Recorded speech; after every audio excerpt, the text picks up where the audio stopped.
찬송가 64장 기뻐하며 경배하세 찬양하겠습니다. 찬송가 64장 기뻐하며 경배하세 찬양합니다.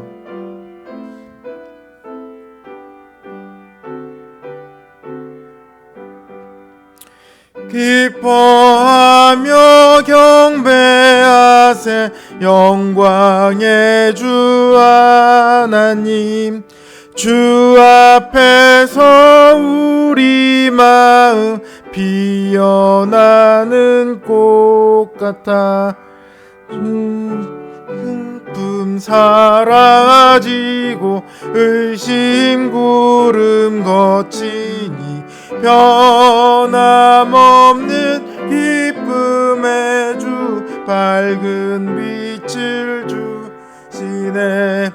땅과 하늘 만물들이 주의 솜씨 빛내고 별과 천사 노래소리 끊임없이 드높아 물과 숲과 산과 골짜 들판이나 바다나 모든 만물 주의 사랑 기뻐 찬양하여라.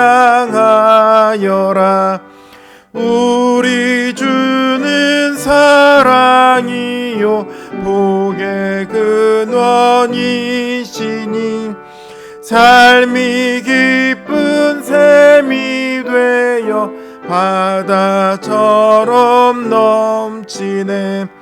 아버지의 사랑 안에 우리 모두 형제니 서로 사랑하게 도와주시옵소서. 새벽별의 노래 따라 힘찬 부르니 주의 사랑 줄이 되어 한맘 되게 하시네. 노래하며 행진하여 싸움에서 이기고 승전가를 높이 불러 주께 영광 돌리세. 아멘. 65장 내 영혼아 찬양하라 찬양합니다. 65장입니다.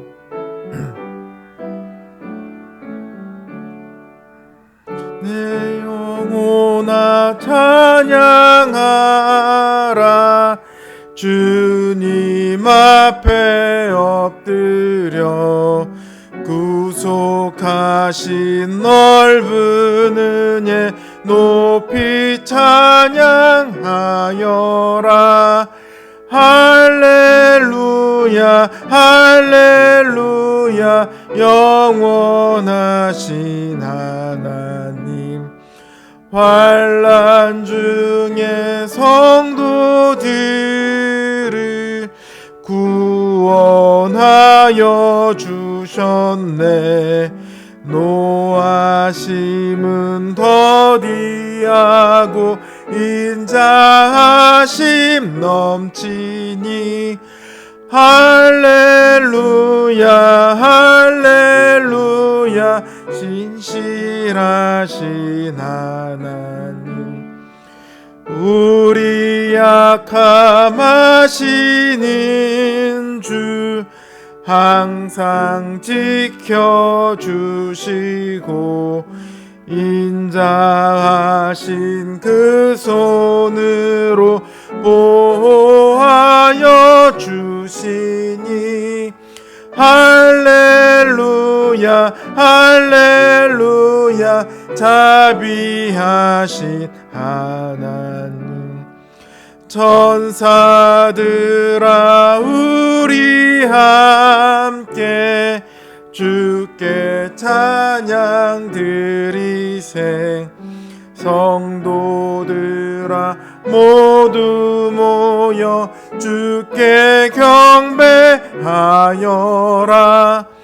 할렐루야 할렐루야 은혜로신 하나님. 아멘.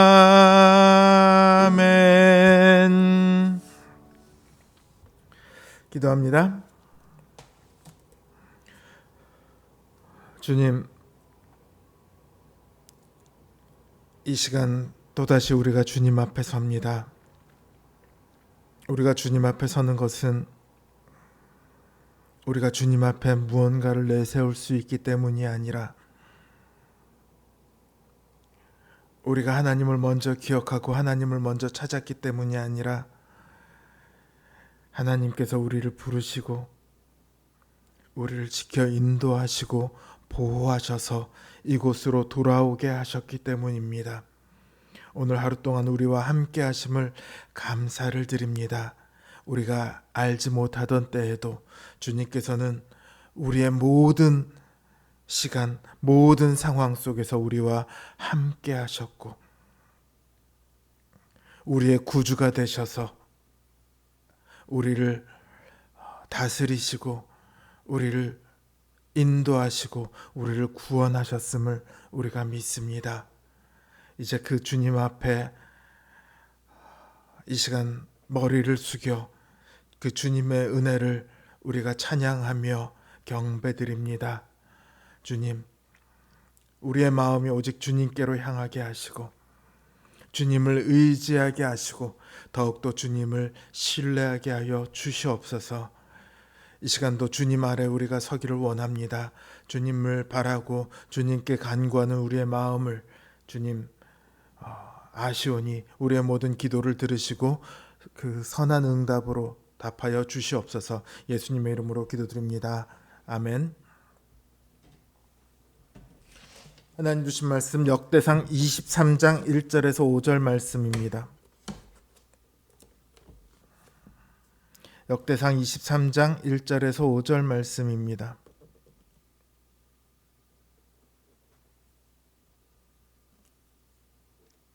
제 성경 기준으로 구약성경 644면에 있습니다.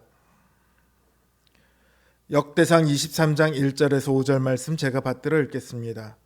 다윗이 나이가 많아 늙음에 아들 솔로몬을 이스라엘 왕으로 삼고 이스라엘 모든 방백과 제사장과 레위 사람을 모았더라. 레위 사람은 30세 이상으로 계수하니 모든 남자의 수가 38,000명인데 그 중에 24,000명은 여호와의 성전의 일을 보살피는 자요 6,000명은 관원과 재판관이요 4,000명은 문지기요 4,000명은 그가 여호와께 찬송을 드리기 위하여 만든 악기로 찬송하는 자들이라. 아멘. 오늘 본문은 다윗이 나이가 들어 늙은 후에 아들 솔로몬을 이스라엘 왕으로 삼는 것으로 시작하고 있습니다. 열왕기서를 보면 솔로몬이 왕이 되기까지 다윗 왕의 후계를 놓고 여러 가지 일들이 있었습니다. 압살롬은 아버지의 왕위를 빼앗으려 했었죠. 또 아도니아가 왕위를 노립니다. 하지만 제사장 사독과 선지자 나단이 개입하면서 그 계획은 좌절되었습니다. 우여곡절 끝에 솔로몬이 다음 때 왕으로 결정되었습니다.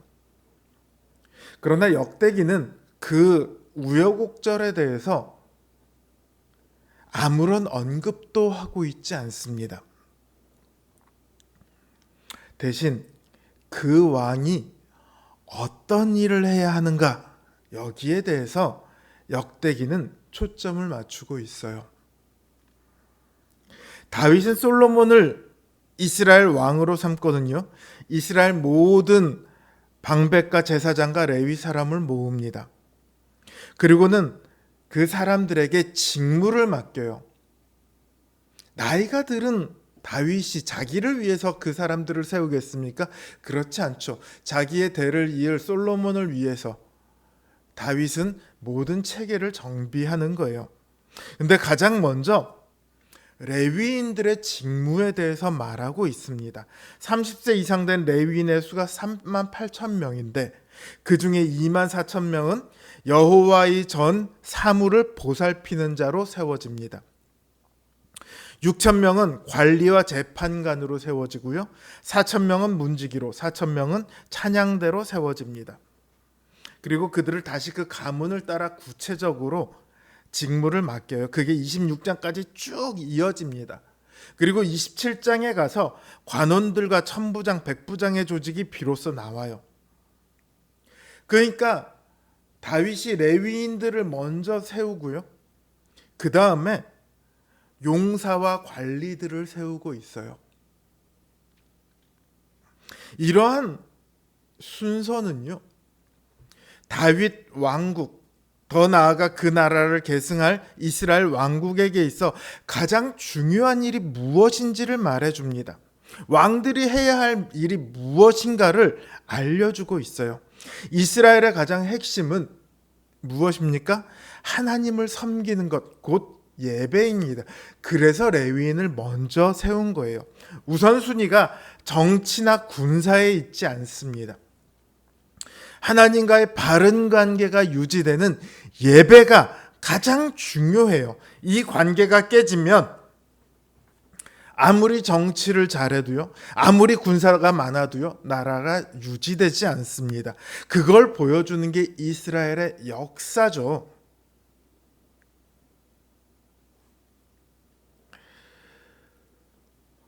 실제 역사에서 그거를 못해서 이스라엘이 멸망하지 않았습니까?